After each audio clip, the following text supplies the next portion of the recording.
말씀 대하기 전에 먼저 잠깐 기도하겠습니다. 하나님 아버지, 이 시간 저희들이 주님의 말씀을 듣기 원합니다. 부족한 종을 세워주셨사오니 종의 연약한 모습은 감추어 주시고 하나님의 말씀만이 온전히 증거되게 하여 주옵소서. 감사드리고 우리 주 예수 그리스도의 이름으로 기도드립니다. 아멘. 여러분, 스페인 하면 떠오르는 게 어떤 게 떠오르십니까? 스페인이라는 나라 투 경기가 아주 전 세계적으로 유명하지요.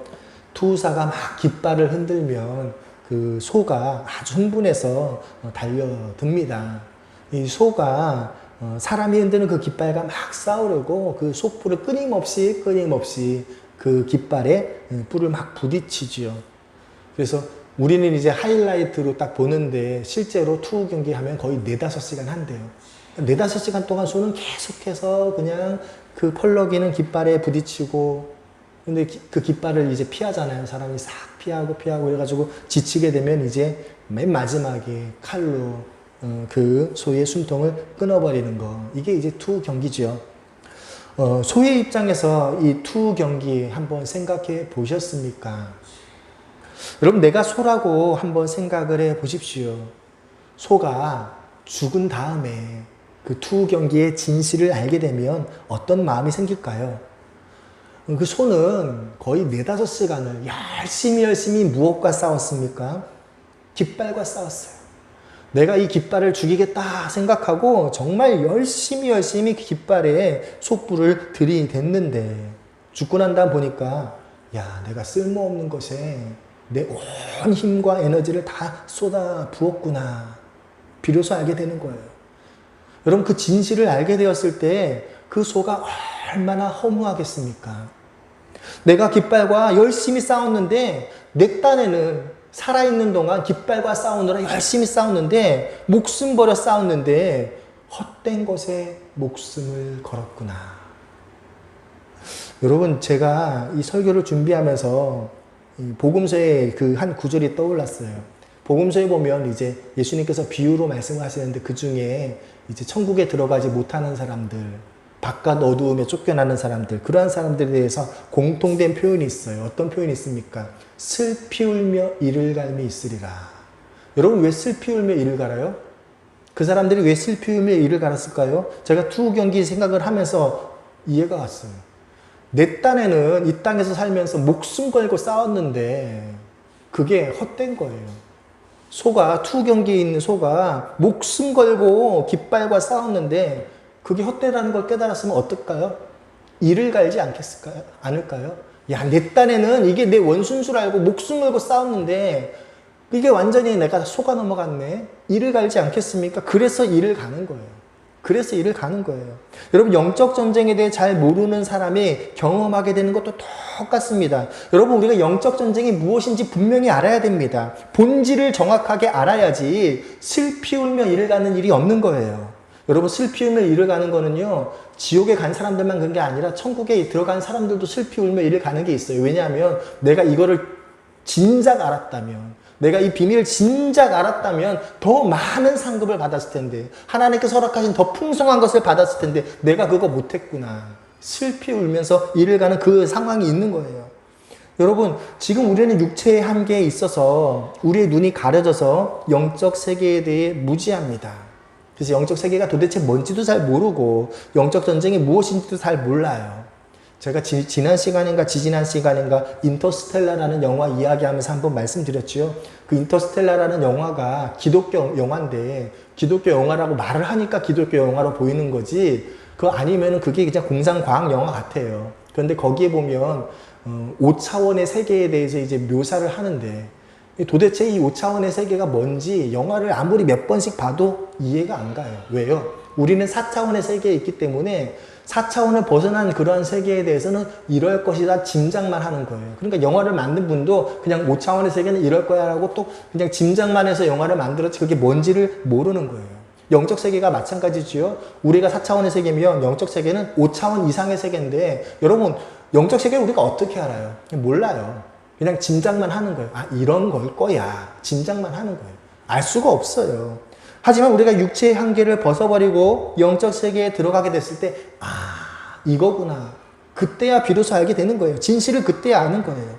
마치 투 경기장의 그 소처럼, 내가 일생을 헛된 것하고 열심히 싸웠구나. 허무함을 그때 비로소 느끼는 거예요. 지금 그냥 몰라요. 성경 말씀을 통해서 간헐적으로 비춰주시면, 이게 그런 건가? 그 정도지. 죄로 인해 우리의 눈이 가려졌기 때문에 전혀 알 수 없습니다. 오늘 신약의 말씀 에베소서 6장 12절, 우리의 씨름은 혈과 육을 상대하는 것이 아니요 통치자들과 권세들과 이 어둠의 세상 주관자들과 하늘에 있는 악의 영들을 상대함이라. 여러분, 이 말씀 정말로 귀한 말씀입니다. 정말 진리의 말씀, 생명의 말씀이지요. 이 말씀은 영적 전쟁의 본질이 무엇인지 정말 정확하게 설명하고 있습니다. 여러분, 우리가 영적 전쟁을 할 때 우리가 싸울 싸움의 대상 누굽니까? 혈과 육을 가진 존재가 아니래요. 통치자들과 권세들과 어둠의 세상 주관자, 이렇게 표현된 악의 영들이 우리의 싸움의 대상이다. 분명히 말씀하셨어요. 아마 많은 설교나 성경 공부를 통해서 들으셨을 거예요. 변 목사님 왜 다 아는 얘기 하시지? 다 아는 얘기 같지요? 다 아는 얘기가 아니에요. 지식적으로는 아는데 그 말이 아니에요. 이 악의 영들이 지금 어디에 들어갔습니까? 혈육을 가진 사람의 속에 들어가서 생각을 넣어주는 거예요. 그런데 이 생각을 받은 사람 입장에서 보면 이 생각은 내 생각이에요. 여러분, 이해가 가셔요? 악의 영이 지금 내 속에 들어와서 악의 영의 생각을 넣어줬어요. 근데 나는 이게 내 생각인 줄 아는 거예요. 그래서 내가 화를 내는 거예요. 주의 복음을 대적하고 하나님이 원하시는 것을 대적하는 그 일을 막 하는 거예요. 마태복음 16장에 베드로의 신앙 고백 이야기가 나옵니다. 너무너무 잘 아시죠? 그 이야기가 바로 오늘 신약의 말씀 에베소서 6장 12절 말씀을 정확하게 설명을 하는 말씀이에요. 여러분, 베드로의 신앙 고백 어떤 일입니까? 예수님께서 12제자와 함께 가이사랴 빌립보라는 도시로 향하고 가시고 계시면서 그 가는 길 가운데에 제자들한테 질문하시지요. 사람들이 나를 누구라고 하느냐? 선지자들 중에 하나라고 합니다. 그럼 너희는 날 누구라고 하느냐? 그때 베드로가 정답을 말했지요. 주는 그리스도시요 살아계신 하나님의 아들이십니다. 예수님이 그 말씀이 너무너무 마음에 드셨어요. 얼마나 마음에 드셨냐면 베드로한테 뭘 주셨습니까? 천국 열쇠를 주셨어요. 여러분, 천국 열쇠 받아보셨습니까? 베드로는 천국 열쇠 받았어요. 예수님한테. 내가 천국 열쇠를 준다. 예수님이 그러셨어요. 그리고 예수님께서 이제 내가 예루살렘으로 가면 죽게 될 것이다. 비밀을 알려주셨습니다. 그리고 나서 있었던 일이에요. 이 말씀을 들은 베드로가 예수님을 말립니다. 22절. 베드로가 예수를 붙들고 항변하여 이르되 주여 그리 마옵소서, 이 일이 결코 죽게 미치지 아니하리이다. 여러분, 불과 1분 전에 베드로는 어땠습니까? 예수님께 칭찬받았어요. 천국 열쇠를 받았어요. 그런데 1분 뒤에 베드로는 어떻게 됐습니까? 사탄이 넣어주는 생각이 자기 생각인 줄 알았어요. 그래서 마치 자기가 생각한 것처럼 예수님께서 인류를 구원하기 위한 구원 계획을 말씀하시는데 그거 말렸지요. 주여 그리 마옵소서, 이 일이 결코 죽게 미치지 아니하리이다. 여러분, 베드로가 하는 그 말을 들어봐요. 선생님이 죽으시는 걸 말리는 거예요. 선한 일이지요? 선생님이 돌아가시겠다고 하니까 말리잖아요. 당연히 말려야 되는 거 아닙니까? 뭐가 잘못됐어요? 선한 생각이잖아요. 베드로는 그렇게 생각하는데 실제로는 그게 뭐예요? 하나님의 구원 계획을 막는 일이었어요. 그러니 예수님께서 그 책망하시죠. 네가 하는 그 생각은 원수가 넣어주는 생각이고 네 생각이 아니다. 그거 알리시는 거예요. 23절. 예수께서 돌이키시며 베드로에게 이르시되 사탄아, 내 뒤로 물러가라. 너는 나를 넘어지게 하는 자로다. 내가 하나님의 일을 생각하지 아니하고 도리어 사람의 일을 생각하는도다. 여러분, 에베소서 6장 12절 말씀 읽으실 때는 우리의 씨름은 혈과 육이 아니요 악의 영들이다. 할렐루야, 아멘, 맞습니다 라고 하시지요. 이 베드로의 신앙 고백 사건이 뒤에 있었던 것하고 한번 비교해서 생각해 보세요. 여러분, 성령 하나님께서 진리를 깨닫게 하셨지요. 예수님이 말씀하셨잖아요. 베드로가 주는 그리스도시요 살아계신 하나님의 아들이십니다 라고 말한 건 자기 지혜로 한 게 아니에요. 성령께서 알게 하셨어요. 바요나 시오무나 이를 내게 알게 하니는 혈육이 아니라 하늘에 계신 아버지다. 성령께서 알게 하셨어요. 성령님께서 베드로에게 예수님은 메시아다는 걸 알려주셨어요. 그런데 불과 1분 뒤 어떤 일이 벌어집니까? 원수 마귀가 넣어주는 생각이 자기 생각인 줄 알고 예수님 그렇게 하지 마십시오. 이 일이 결코 주님께 있지 않을 것입니다. 1분 전에는 성령님이 주시는 생각을 따랐다가 1분 뒤에는 마귀가 주는 생각을 따르는 게 사도 베드로였어요. 여러분 우리와 같은 평범한 사람이 아니라 사도였어요. 이해가 가셔요? 여러분 사탄이 넣어주는 생각은요 내 생각인 것 같아요. 내 생각인 것 같아요. 정말로 기가 막힌 거예요. 아니 선생님이 돌아가시겠다고 그러니까 선생님이 죽으시겠다고 그러니까 그거 말리는 거 당연한 거 아닙니까? 그러니까 그렇게 생각했어요. 저거 말려야겠다는 생각이 딱 들어오는 순간 말려야지. 당연하지. 선생님이 죽으시겠다는 건데 말려야지. 수제자인 내가 말려야지. 여러분 그게 무슨 나쁜 생각이에요. 근데 그게 원수가 넣어준 생각이었어요. 우리가 이 비밀을 알아야 돼요. 여러분 천국 열쇠를 받은 성령님께서 알려주시는 생각을 받던 사람이 순식간에 사탄이 넣어준 생각에 넘어가요. 베드로에게 역사했던 그 악의 영들 지금도 우리에게 있어요. 그러니까 어느 분들은 악의 영들이 아예 우리 속에 없어야 된다라고 생각하시는데 성경 말씀을 보면 그 악의 영들이 없을 수가 없어요. 쫓아낼 수는 있는데 견고한 진이라고 하지요. 그거 만들어 놓고 우리가 성경 충만하고 막 그러면 잠깐 나갔다가 견고한 진으로 순식간에 들어왔다가 나갔다 들락날락 그러는 거예요. 그리고 이 들어오면 이게 들어온 어떤 그 감각이 없어요. 감각이 없으니까 마귀가 들어온지 난 모르는 거예요. 미가야 예언자의 뺨을 쳤던 그 시드기가 그랬죠. 하나님의 영이 언제 나를 떠나가가지고 거짓말하는 영이 들어왔냐. 여러분 들락날락 하는 걸 모른다니까요. 우리는 육체를 가진 존재라서 몰라요. 영적인 세계의 일을 몰라요. 성경 말씀을 통해서 그냥 알려주시면 그게 진리인 줄 알아야지. 내가 그거 다 분별할 수 있어? 아니에요. 분별할 수가 없어요. 베드로가 예수님을 그리스도라고 메시아라고 고백하고 1분 만에 마귀의 생각에 넘어갔다니까요. 악한 생각 자체는 원수의 생각인데 사람은 그걸 분별할 수가 없습니다. 원수가 넣어주는 그 생각이 자기 생각인 줄 알고 그 생각을 받아들여요. 그래서 그 생각을 받아들인 결과 어떻게 돼요? 우리가 의의 병기로 내 육체를 드려야 되는데 원수의 병기가 되어서 하나님의 일을 대적하게 되는 거예요. 에베소서 6장 말씀이 경계하시는 것이 바로 그것 때문입니다. 여러분 우리가 악의 영을 상대하고 있다 이 사실을 잊어버리면 안 된다는 거예요. 혈육을 가진 사람과 자꾸 싸우게 되니까 조심하라는 거예요. 이거 모르면 이거 순간적으로 잊어버리면 내 눈앞에 있는 사람과 싸우게 돼요. 나는 내 딴에는 하나님의 말씀에 순종해서 일을 하려고 하는데 저 사람이 자꾸 태클을 거는 거예요. 누가 태클을 건다고요? 저 사람이. 실제로는 뭐예요? 저 사람 속에서 악한 생각을 넣어서 나를 대적하게 하는 악의 영이 태클을 거는 건데 나는 저 사람이 태클을 건다고 생각하고 저 사람과 싸운다고요. 그래서 저 사람은 항상 나한테 나쁜 말을 하는 사람, 항상 부정적인 말을 하고 생각을 하는 사람, 저 사람은 나하고 관계가 안 좋아, 저 사람이랑 상금을 하면 안 돼. 내가 그렇게 판단하는 거예요. 실제로는 악의 영이 그 사람 속에 들어가가지고 생각을 넣어주도록 했는데 그러면은 이 에베소서 6장 12절 말씀을 우리가 알고 믿고 거기에 순종한다면 그러한 일이 벌어지면 어떻게 해야 돼요? 그 사람 속에 있는 악의 영을 쫓아내는 기도를 해야 되는데 실제로 우리는 어떻게 해요? 혈육을 상대로 싸우죠. 야, 네가 사람을 상대로 싸운다고요. 이게 하나님 말씀 알고 있는 겁니까? 에베소서 6장 12절 말씀 분명히 알려주셨지만 실제로 현실에 적용하면 야, 네가 아니에요. 모르는 거예요. 눈으로는 읽어도 그게 뭔지 모르는 거예요. 분명히 우리의 씨름의 대상은 악의 영이에요. 혈육이 아니에요. 사람이 아니에요. 나를 화나게 하는 그 사람은 그냥 원수의 그 도구가 되었을 뿐이에요. 원수가 쫓겨나고 성령께서 임하셔서 그를 장악하시면 그는 그리스도께서 핏값으로 주고 사신 내 형제가 되는 거예요.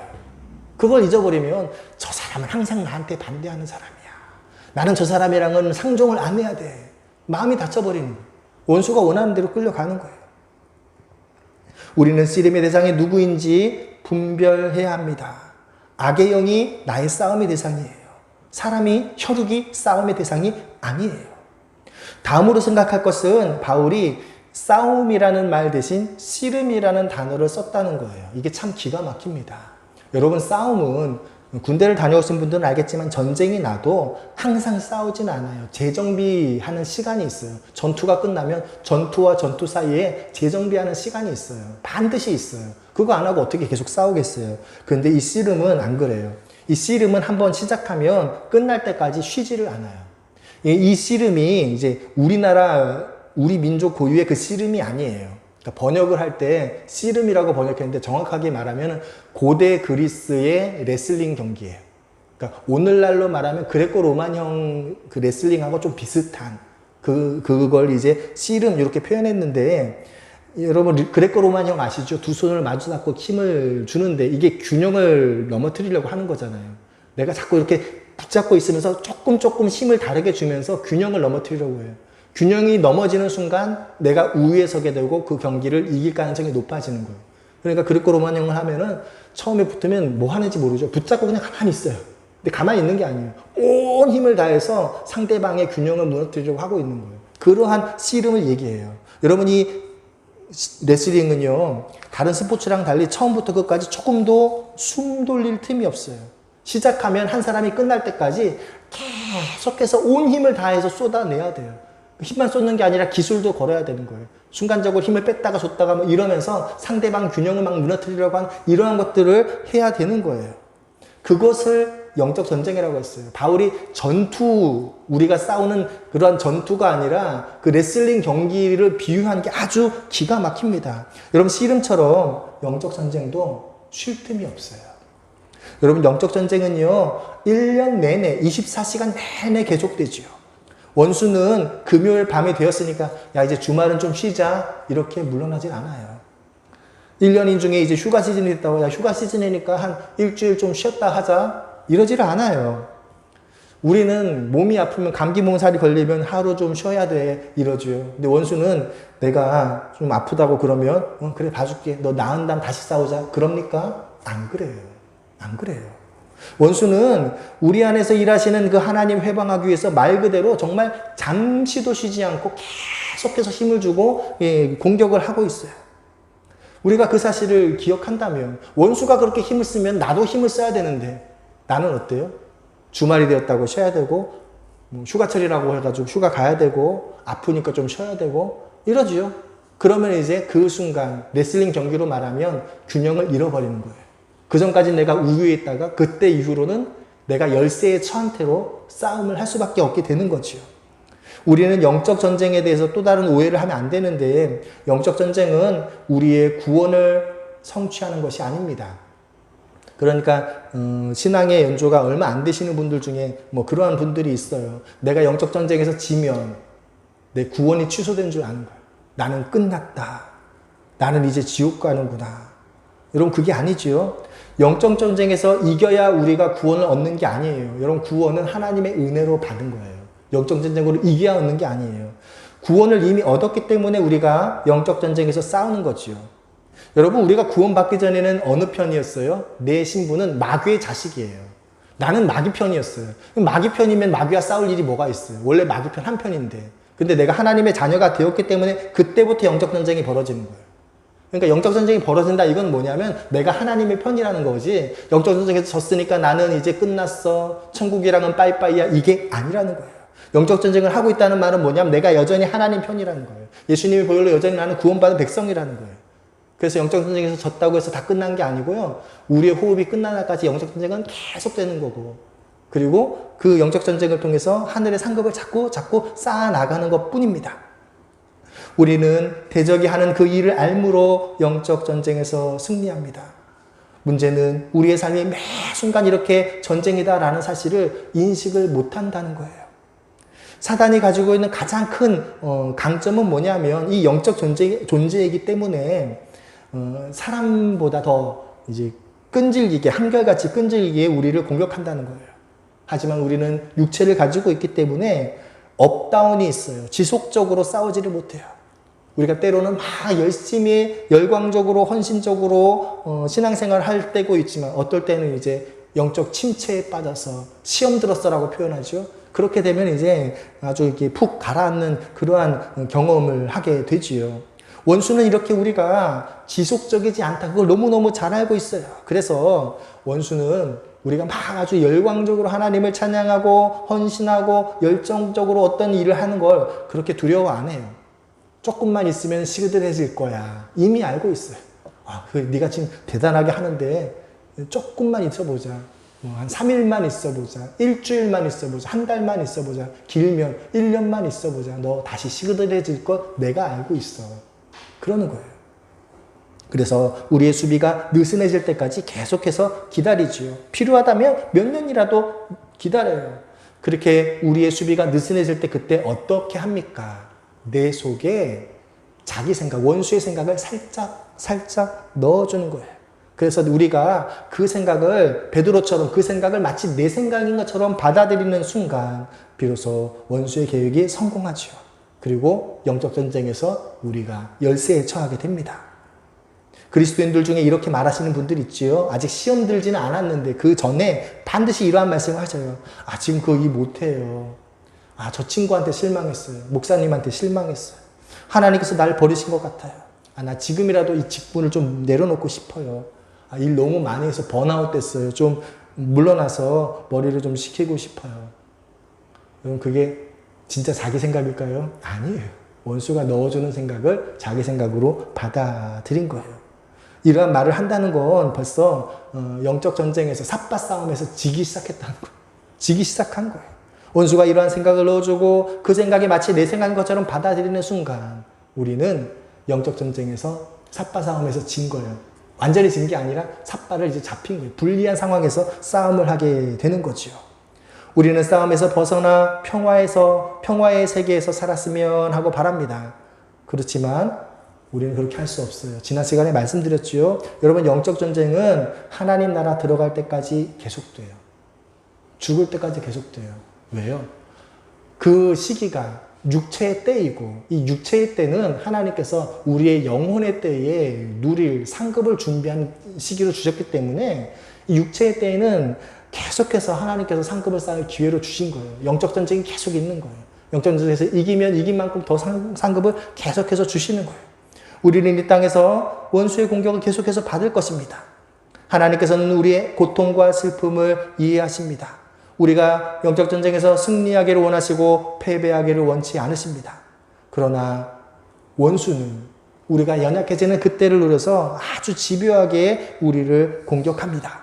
만약 우리가 아주 어려운 그러한 상황을 지나갈 때 원수가 좀 우리를 공격 안 했으면 참 좋을 거예요. 하지만 원수가 그렇습니까? 마귀는요, 아주 비열하게 싸워요. 정말 연약한 때를 포착해서 정말 강력하게 공격을 하죠. 우리는 원수가 얼마나 악하고 잔인한지 분명히 알아야 됩니다. 그거를 이제 과소평가하면 안 돼요. 원수는 우리의 완전한 파멸을 원해요. 원수에게는 선함이 전혀 없습니다. 그런 존재가 지금 우리를 공격하고 있다는 거예요. 우리가 이 세상에서 상상할 수 있는 모든 악한 것보다 원수는 더 악한 존재인데 그 악한 존재가 지금 우리를 공격하고 있는 거예요. 지금 힘을 주고 서로 이제 마주대하고 있는 거예요. 마귀는 우리와 절대로 정정당당하게 싸우지 않습니다. 우리의 아주 약한 지점을 계속해서 집요하게 공격을 해와요. 그래서 우리가 자꾸 넘어지시면 시험 들었다고 표현하는데 넘어지시면 영적 전쟁에서 지시면 그 부분이 내 약점인 줄 알고 그 부분을 다시 기도하면서 잘 스스로 돌아봐야 돼요. 내가 너무 약하니까 자꾸 이 부분을 공격하는구나. 왜 내가 이 부분이 약할까? 그리고 이제 나중에 이제 한참 뒤에 다룰 텐데 내 마음의 연약한 부분이 이것이구나. 내가 두려워하는 게 이것이구나. 이러한 것들, 내 마음의 감정들, 생각들을 정리를 하셔야 됩니다. 그래서 우리가 그 좌절하고 실패했던 그 부분이 이제 회복이 되고 강해지면 그때는 원수가 공격하는 그 공격을 그때 다시 이길 수가 있지요. 과거에서 실패했던 그 부분을 강하게 하고 이겨냄으로 영적 전쟁에서 승리하게 됩니다. 요한복음 10장 10절 도둑이 오는 것은 도둑질하고 죽이고 멸망시키려는 것뿐이요 내가 온 것은 양으로 생명을 얻게 하고 더 풍성히 얻게 하려는 것이라. 여러분, 원수가 우리한테 오는 거 그냥 단순히 시험하기 위해서 오는 게 아니라 죽이기 위해서 오는 거예요. 이거를 우리가 잊어버리면 안 돼요. 원수는 그냥 우리랑 쎄쎄쎄하고 놀기 위해 오는 게 아니라 우리를 죽이기 위해 오는데 우리는 저 사람은 나를 죽이려고 하는데 나는 그냥 헤헤 웃으면서 마주대하고 있는 거예요. 영적 전쟁의 그 현실을 안다면 절대로 그 원수를 향해서 소홀하게 대적할 수가 없어요. 그거는 우리가 가지고 있는 모든 것을 빼앗으려고 해요. 인간관계도 빼앗고, 기쁨도 빼앗고, 평화도 빼앗고, 믿음도 빼앗고, 맨 마지막엔 생명까지 다 뺏으려고 하는 거예요. 우리가 깨어있지 않으면 우리는 하나씩 하나씩 다 뺏겨요. 어떤 분들 이제 재수 없는 날, 운이 없는 날 이렇게 표현하는 부분들이 있죠. 그건 뭐냐면 마귀가 약탈해간 날이에요. 마귀가 나에게서 기쁨도 빼앗고 뭐 모든 것들을 다 빼앗으면 그 약탈을 해가면 아우 재수 없어, 아우 운이 없어 이렇게 표현하는 그 날이 되는 겁니다. 그런데 우리가 그거 깨닫지 못하면 마귀가 뺏어가면 뺏기는 대로 그냥 내버려 두는 거예요. 여러분 하루를 그렇게 잃어버리면 내 삶의 하루를 빼앗긴 거예요. 일주일을 빼앗기면 내 삶의 한 부분을 빼앗기는 거예요. 평생을 그렇게 살면 내 삶의 전부를 빼앗기는 거예요. 원수는 지금 그렇게 하기 위해서 계속해서 하는 거예요. 여러분 영적 전쟁이 어떻게 보면 이상한 거예요. 그냥 내가 하나님 앞에 기쁘고 행복하고 감사하게 보내지 못하게 만드는 거예요. 그렇게 하는 이유가 뭐예요? 원수가 내 삶을 뺏어가는 거예요.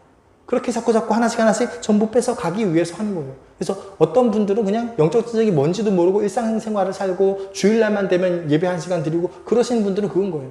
그 일상을 보면은 월요일부터 토요일까지는 항상 힘들고 지치고 짜증나고 너무 힘들어 그렇게 하셔요. 왜요? 원수가 다 뺏어갔어요. 근데 본인은 지금 영적 전쟁에 져서 다 뺏겼다는 것 자체를 몰라요. 그냥 원래 삶은 그런 거야 이렇게 생각하고 주일날은 습관적으로 그냥 하루 예배 드리고 그리고 나가면서 바로 또 은혜가 뺏겨지고 여러분 그거는 하나님께서 우리에게 허락하신 그 풍성한 그런 삶을 다 뺏겨 버리는 거예요. 원수가 살인자라고 했습니다. 그는 죽이는 것을 즐거워해요. 그래서 사망과 관련된 모든 것은 마귀로부터 나오는 거예요. 여러분 하나님께서는 생존 본능을 지닌 존재로 사람을 창조하셨습니다. 그래서 하나님께서 만드신 세상엔 죽음은 없어요. 그래서 우리가 죄로 인해서 생각이 오염돼서 생로병사라고 하죠. 태어나서 자라고 병들고 죽는 것 이게 자연적인 거다라고 생각하는 건데 그 중에 사망은 자연적인 게 아니에요. 여러분 만약에 죽는 것이 자연적인 거라면 사람이건 동물이건 죽음을 담담하게 받아들여야죠. 죽음이 딱 오면 다 누구나 죽는 거고 원래 죽는 거니까 담담히 받아들여야 되는데 실제로 어떻습니까? 사람도 죽음을 담당히 받아들이지 못하고 동물들도 자기가 죽는 거 알면 그 죽음을 벗어나려고 아주 애를 써요. 그 말은 뭐예요? 죽음은 자연스러운 게 아니에요. 죽음은 원수로 인해서 생긴 거예요. 그런데 이게 너무 흔하니까 우리의 눈에 보이는 모든 것들이 다 죽으니까 그게 자연스러운 거라고 우리가 착각하는 거예요. 영적으로 눈이 가려졌기 때문에. 하나님께서 맨 처음 만드신 이 세상에는 죽음이 없었어요. 새하늘과 새 땅에도 죽음이 없어요. 그런데 원수가 우리에게 죄로 인해 죽음을 가져오게 되고 그리고 절망하게 하는 거예요. 마귀는 자살이라는 방법을 택하지 않는 사람에게는 완만한 형식의 자살이라는 방법을 씁니다. 그래서 뭐 술이나 마약이나 도박이나 온갖 종류의 중독은 자살의 영이 역사할 때 그걸 좀 완만하게 역사하면 그러한 중독에 빠지는 거예요. 그래서 모든 중독은 그런 악한 영의 작용입니다. 우리가 현실을 외면하기 위해서 무엇인가 중독될 때 그걸 잘 모르는데 중독되는 건 뭐예요? 지금 어둠의 영이 나를 역사하고 내 삶을 지금 뺏어가고 있는 거예요. 그래서 중독에서 벗어나는 거는 영적 전쟁에서 이기는 거예요. 중독된 거는 영적 전쟁에서 지고 있는 상태예요. 내 하루하루를 다 약탈당하고 있는 거예요. 원수가 다 뺏어가고 있는 거예요. 사단은 죄로 우리를 파멸시키려고 합니다. 죄를 매력적으로 보이게 하여서 우리를 유혹합니다. 아담의 범죄가 이 모습을 잘 표현하고 있습니다. 금단의 열매를 볼 때 어떻게 했습니까? 먹음직도 하고 보암직도 하고 지혜롭게 할 만큼 탐스럽다. 우리가 진리에서 이탈할 때 그것은 어둠의 세력의 지배에 들어가게 됩니다. 이렇게 죄를 짓게 되면 어둠의 세력이 내 삶에서 마음대로 활동하도록 허용하는 거예요. 그 다음부터는 매일매일 살아가는 건 나는 살지만 원수에게 내 모든 걸 빼앗겨 버리도록 허용하는 거지요. 나의 삶을 황폐하도록 그렇게 내버려 두는 거예요. 이렇게 활동하는 사단은 실제로 존재합니다.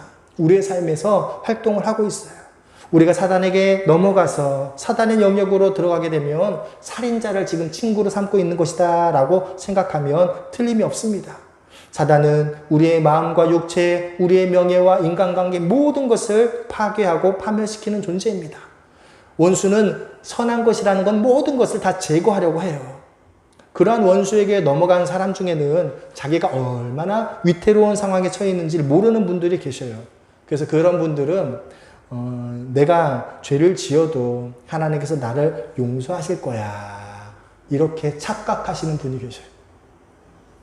그래서 내가 얼마나 힘들고 어려운지 하나님이 아시니까, 내가 이렇게 죄 짓는 거 하나님 다 아시니까 용서해 주실 거야. 여러분, 회개 기도도 안 했는데 하나님이 다 아시고 용서해 줄 거래요. 이 원수가 지금 완전히 눈을 가려서 회개도 못하게 지금 만든 그런 상태에 지금 처해 있는 거예요. 여러분, 출애굽 사건을 한번 떠올려 보십시오. 하나님께서 10가지 재앙으로 이스라엘 백성들을 출애굽 시키셨습니다. 광야에서 만나와 메추라기, 반석의 물로 그들을 돌보셨습니다. 불기둥과 구름기둥으로 그들을 보호하셨어요. 그러니까 매 순간 은혜 체험을 하셨어요. 여러분, 출애굽한 이스라엘 백성들처럼 하나님의 은혜를 경험한 사람들이 어디 있습니까? 그런데 그러한 사람이라 하더라도 그들이 하나님의 말씀에 불순종할 때, 여러분, 하나님의 말씀에 불순종한 게 죄지요? 말씀을 거스른 건 죄예요. 그들이 죄를 지었을 때, 이 말을 성경 그대로 말하면 하나님의 말씀에 불순종했을 때 하나님께서는 그들을 멸하셨어요. 그렇게 은혜를 베푸시고 40년 동안 그렇게 보호하신 그 존재들도 하나님께서 버리셨어요. 그들만 그렇습니까? 우리도 마찬가지 아닙니까? 하나님께서 우리를 예수 그리스도의 보배 피로 구속하셨습니다. 우리가 이제 하나님의 자녀가 되었어요. 외아들을 아끼지 않고 나 대신 죽이신 그 하나님, 그 엄청난 그 사랑을 우리가 알고 있는데, 그런데 우리가 죄를 끝내 회개하지 않으면 어떻게 한다고 그랬습니까? 토하여 내치리라. 시편에 나오죠. 아무리 하나님께서 우리를 사랑하시고 자녀 삼았다 하시더라도 우리가 끝끝내 죄를 회개하지 않으면 토하여 내친다. 분명히 성경에 말씀하시고 경고하셔요. 선택은 우리에게 달려 있습니다. 여러분, 죄가 다가오면 맞서야 돼요. 안 그러면 허용하면 하나님 아시겠지. 내가 얼마나 힘든지 아시잖아. 내가 이거 죄 지어도 하나님 나를 여전히 사랑하실 거야. 그건 내 생각이죠. 근데 마귀에게 딱 눈이 가려지고 마귀에게 완전히 속아 있으면 그렇게 이해가 된다니까요. 나는 아무리 죄를 지어도 하나님은 나를 사랑하실 거야. 죄를 짓고 회개를 전혀 안 하는데도 하나님은 나를 사랑하고 계신다고 확신을 하고 죄 짓는데 담력을 얻어요. 그런 어리석은 사람이 어디 있습니까? 그런데 눈이 가려지면 마귀에게 자기의 삶을 다 약탈당하는 때는 그렇게 하게 됩니다. 신명기 18장 10절부터 12절. 그의 아들이나 딸을 불 가운데로 지나가게 하는 자나 점쟁이나 기륭을 말하는 자나 요술하는 자나 무당이나 진언자나 신접자나 박수나 초혼 자를 너희 가운데 용납하지 말라. 이런 일을 행하는 모든 자를 여호와께서 가증히 여기시나니 이러한 가증한 일로 말미암아 내 하나님 여호와께서 그들을 내 앞에서 쫓아내시느니라. 여러분, 원수가 우리를 미혹하는 그 방법들 중에 하나는 또 어떤 게 있냐면, 우리가 이제 미신이라고 하는 거 있죠. 그런 것들도 이용을 해요. 손 없는 날, 나는 예수 믿지만, 그거 안 믿지만, 남들도 다 그런 거 하니까, 좋은 게 좋은 거니까 나도 그거 지키면 뭔가 좋지 않겠어? 그런 거, 고실에 하는 거, 이런 거 있잖아요. 그런 걸 이제, 우리 풍습이니까 그냥 하면 나쁘진 않을 거 아니야. 이렇게 하면서 넘어가는 거예요. 여러분, 그건 뭐냐면, 그건 하나님 이외에 다른 영적인 존재를 의뢰하는 거예요. 하나님 말고 다른 영적인 존재에게 내가 의지하기 시작하는 거예요. 그러면 하나님께서 우리를 보호해 주시는 그 방어망이 사라져요. 네가 다른 거 의지하는구나. 사라지게 돼요. 새해가 되면 난 토종비계를 안 보지만 식구들 다 보니까 내 것도 그냥 한번 볼까? 여러분, 이제 새해 돼가지고 이제 식구들끼리 모였는데 안 믿는 형제들이 있으니까 토종기획을 보여. 그럼 나는 예수 믿고 안 믿지만 다 보니까 나도 한번 좀 재미로 볼까? 재미로 봐요. 재미로 보는 순간부터 이제 그는 그 사단에 대한 나의 방어막을 내려놓은 거예요. 하나님께서는 이렇게 자신의 삶을 사단의 그러한 괴계에 열어놓는 거 너무 싫어하십니다. 사단은 사람들의 삶에 대한 괴계들을 가지고 있어요. 그래서 우리가 어떤 영적인 정보를 얻기 위해 초자연적인 원천에게 조언을 구한다면 그거는 내 자신을 어둠의 세력에게 개방하는 거예요. 하나님 외에 다른 어떤 영적 존재에게 의지하고 조언을 구하면 그 지금 당장 아무 피해 끼치지 않는다라고 생각하면 안 돼요. 그 순간 이제 하나님께서 아까 신명기 18장 10절부터 12절 말씀하셨죠? 그 말씀처럼 우리가 그렇게 넘어갔다고 보는 거예요. 네가 무당이나 진언자나 심접자나 박수자나 초혼자를 용납했구나. 그 죄를 지은 거예요. 근데 영적 전쟁에 대해 이러한 것들에 대해서 모르시는 분들은 그거 모르죠. 그거 취미로 하는 건데 형제들이랑 다 같이 그냥 가는데 나 예수 믿지만 괜히 싸우기 싫으니까 그냥 뭐 토종비결 볼 수도 있는 거지. 신문에 보면 오늘의 운세 김 과장님 어떻습니다. 내가 그냥 해줄 수도 있는 거지. 그렇게 하면서 사단에 대한 그 영적인 방어막을 낮춰버리도록 자꾸 만드는 거예요. 어떤 초제한적인 정보나 활동도 하나님이 아니면 원수에게 오는 거예요. 성경이 아닌 거는 전부 다 원수에게 오는 거죠. 하나님께로부터 오는 영적 현상은 하나님의 말씀에 따르고 예수님의 이름에 의합니다. 성령님을 통해 오게 됩니다. 이것이 아닌 다른 모든 영적인 현상은 하나님께서 가증히 여기시는 거예요. 비록 겉보기에는 아무것도 아닌 것처럼 보여도 멸망으로 이끄는 길입니다. 하나님께서는 우리를 이끄시고 지도하고 알려주시기를 원하십니다. 하나님 이외의 영적인 존재를 의지하는 것을 싫어하시지요. 출애굽기 20장 3절 너는 나 외에는 다른 신들을 내게 두지 말라. 10계명 중에 한 계명이지요. 하나님께서는 우리가 하나님 이외에 다른 어떤 영적인 존재도 의지하지 않기를 원하십니다. 하나님만이 우리의 유일한 영적 원천이 되기를 원하십니다. 하나님께서는 우리를 사랑하시고 인도하기를 원하십니다.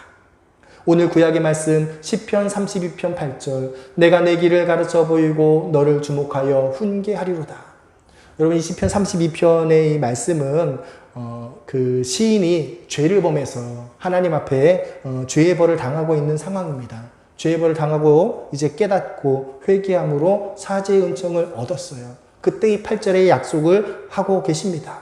내가 내 길을 가르쳐 보이고 너를 주목하여 훈계할 것이다. 하나님께서 원하시는 것은 우리를 가르치시고 옳은 길로 인도하시는 거예요. 그러니까 구체적인 상황 속에서 하나하나 알려주시겠다는 거예요. 우리가 할 일은 하나님께서 우리에게 말씀하시는 것을 듣고 순종하는 것입니다. 요한복음 10장 4절 5절 자기 양을 다 내놓은 후에 앞서가면 양들이 그의 음성을 아는 고로 따라오되 타인의 음성은 알지 못하는 고로 타인을 따르지 아니하며 도리어 도망하느니라. 여러분 예수님께서는 내 양은 내 음성을 듣는다라고 말씀하셨어요. 그 시편 30편 8절이랑 마찬가지지요. 하나님께서 다 알려주시려면 하나님이 말씀하셔야 되고 하나님의 음성을 우리가 듣고 분별해야지요. 우리가 하나님의 자녀라면 하나님의 음성을 들어야 되는데 어떻게 들을 수 있겠습니까? 내 속에 계신 성령님의 그 지시하심에 순종함으로 하나님의 음성을 듣고 따를 수가 있습니다. 성령님은 나를 집으로 삼고 거하신다라고 말씀하셨습니다. 그러니까 나를 가리켜서 성령의 전이다 라고 말씀하셨지요.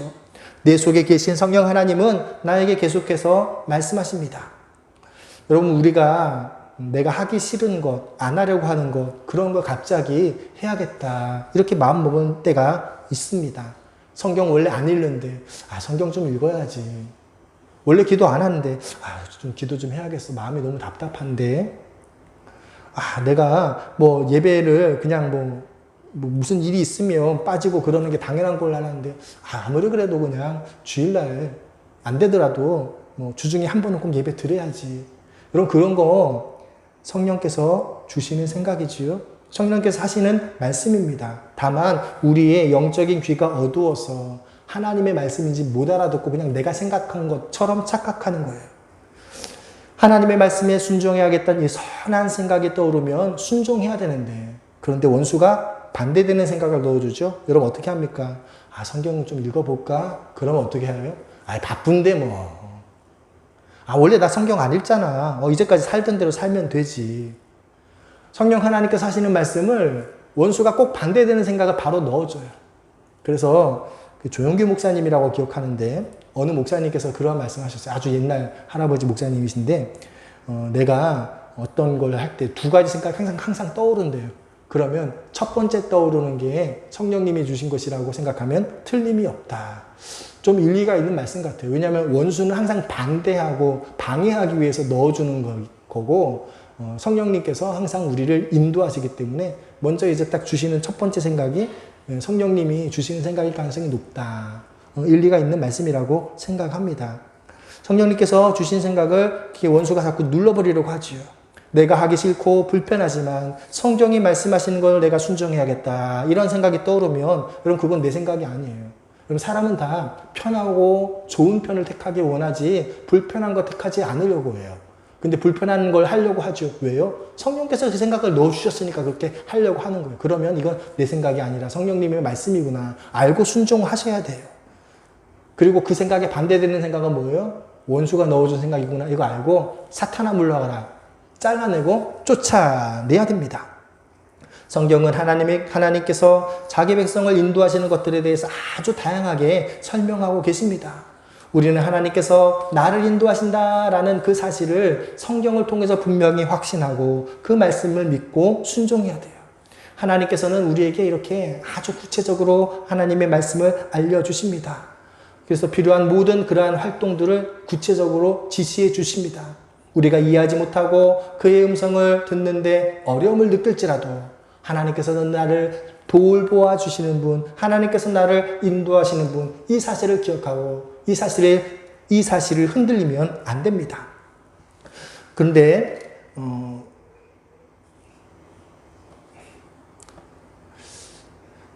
타락한 천사가 원수인데 이 원수는 사람들의 이 업다운까지도 다 그 기질을 이용을 합니다. 인간의 심리 변화까지 다 이용을 해서 기질이 변하는 것을 틈타서 원수가 공격을 합니다. 시편 42편 11절 내 영혼아 내가 어찌하여 낙심하며 어찌하여 내 속에서 불안해하는가 너는 하나님께 소망을 두라 나는 그가 나타나 도우심으로 말미암아 내 하나님을 여전히 찬송하리로다. 여러분 내가 마음이 연약해졌을 때 원수가 공격하면 시험이 든다라는 상황이 벌어지지요.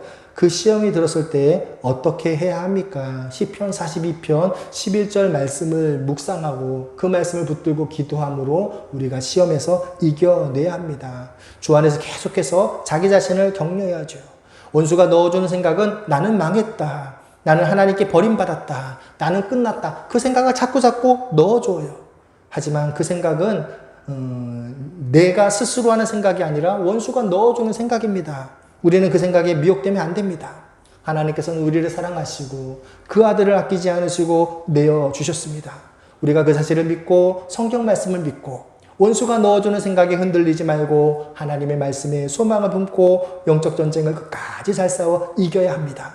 여러분 무릇 지킬 만한 것보다 마음을 지키라 말씀하셨는데 마음을 지키는 게 뭐예요? 생각을 지키는 거예요. 생각이 마음이잖아요. 생각을 지키고 마음을 지킴으로 천국을 잃어버리지 말아야 합니다.